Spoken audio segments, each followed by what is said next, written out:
Viva o Brasileirão! Você que se liga na Globo, nós estamos chegando aqui na Colina Histórica em São Januário. Uma tarde de um grande clássico do nosso futebol. Vasco e Corinthians a partir de agora para você. Aí você vê o chamado protocolo com a arbitragem trazendo os dois times para o gramado aqui da colina do estádio de São Januário. Estádio Vasco da Gama, que é o nome oficial do estádio de São Januário, que por conta da rua São Januário leva esse nome. Estádio que você vê lá do alto, que vai completar 100 anos em 2027, inaugurado lá em 1927. Os times em campo. É a colina, fazendo sempre esse clima para lá de especial. Vasco e Corinthians.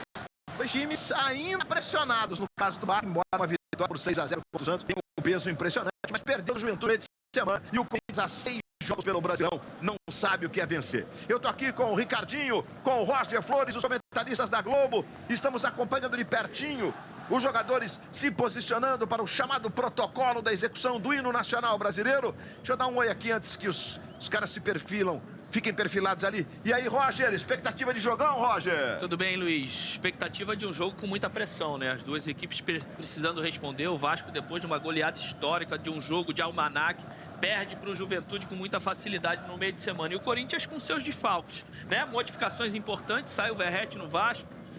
O Corinthians botando uma dupla de moleques, mas com um quarteto de volantes no meio-campo. O jogo vai ser muito brigado aqui em São Januário, com uma pressão enorme para duas equipes gigantes. Tá tudo pronto para a execução do hino nacional brasileiro.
A execução do hino nacional brasileiro aqui em São Januário. Você vai vendo aí os jogadores do Corinthians passando pelo Hugo Souza, que está na pré-lista. Ou seja, é possível de ser convocado o Hugo Souza. Agora os jogadores do Vasco, passando ali o Felipe Coutinho. Está aí o Puma Rodrigues, que começa jogando hoje o PH. Sentiu um probleminha muscular no treino. O Vasco então tem o Léo Jardim, o goleiro número 1. A defesa do gigante da colina tem Puma Rodrigues, número 2, Hugo Moura, 25, Lucas Freitas, os dois zagueiros inclusive pendurados, 43, o Piton, número 6. O meio-campo do Vasco tem os dois volantes e o Felipe Coutinho, o Tietchan, número 3, o Jair com a 8 e o Felipe Coutinho com a número 10. E o ataque do Vasco hoje com o Verratti no banco, o Nuno Moreira, o David, que deve jogar do lado esquerdo, o Ryan, que deve jogar do lado direito. Esta escalação escolhida pelo técnico Fernando Diniz. O Vasco distribuído no campo de jogo desta forma, com aqueles jogadores ali no banco de reservas, entre eles o Andrés Gomes, um colombiano que chegou contratado, jogador que tem frequentado a seleção da Colômbia, de apenas 23 anos, contratação do Vasco para a sequência da temporada. Hugo Souza é o goleiro, número 1. A defesa tem Mateuzinho, 2, André Ramalho, número 5, Gustavo Henrique, 13 e o Matheus Bidu, número 21. Aí, como o Roger disse há pouco, são 4 volantes no meio campo do Corinthians, mas em tese o Raniel ali à frente deles, com o Maicon, número 7 e o Charles, número 35, fazendo os volantes meias, e o Breno Bidon na função do Garro, que está no banco de reservas, inclusive, né? E na frente a dupla de ataque, os meninos, o Guinegão, com a camisa número 56, apenas 18 anos, também tem 2 cartões amarelos, como você vê ali. E o menino Kaique, 21 anos, número 31, com jogadores assim, distribuídos pelo técnico Dorival Júnior.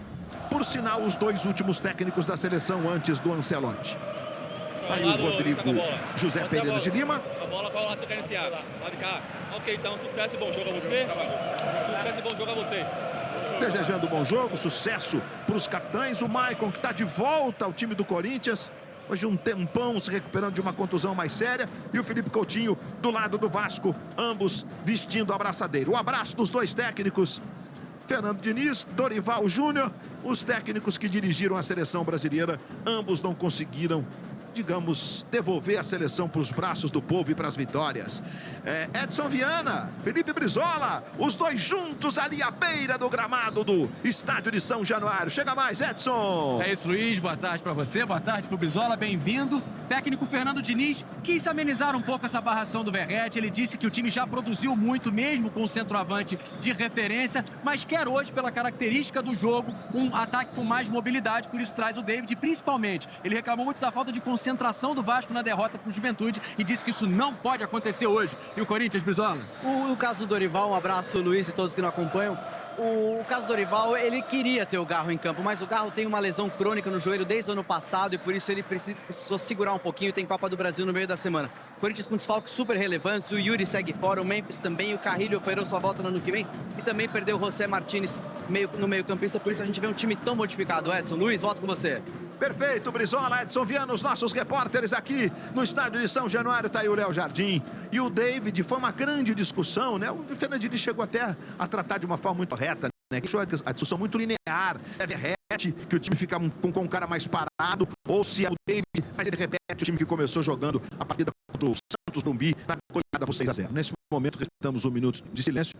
Aproveito e incluo o cartunista Jaguar, que morreu hoje aos 93 anos, um dos fundadores do Pasquim, que é um órgão absolutamente histórico da crônica brasileira, da imprensa brasileira, a todos os familiares que eles são regionais ao respeito.